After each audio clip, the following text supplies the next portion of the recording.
విషయానికి వస్తే దువ్వల మాధురి అన్నారు రీతు చౌదరిని, మీ వల్ల నిద్ర పట్టట్లేదు, గుసగుసలు ఆడొద్దండి అని. అది ఫేరా అన్ఫేరా?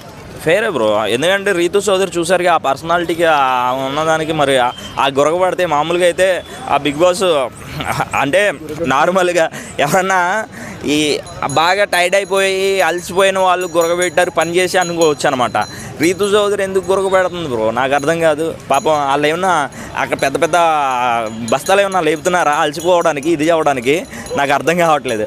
సో పాపం దివ్యల మాధురి గారు అందులో చెప్పడంలో ఫేరే, అది అన్ఫేర్ అయితే ఏమీ కాదు. సో వాళ్ళందరూ ఇబ్బంది పడుతున్నారు. ఇప్పుడు బిగ్ బాస్ హౌస్లో బిగ్ బాస్ వాయిస్ మాత్రం వినిపిస్తుంది, కానీ తర్వాత అంత బిగ్గరగా వినిపించిన ఎవరన్నా వాయిస్ ఉందంటే అది మన గురక వచ్చింది కదా.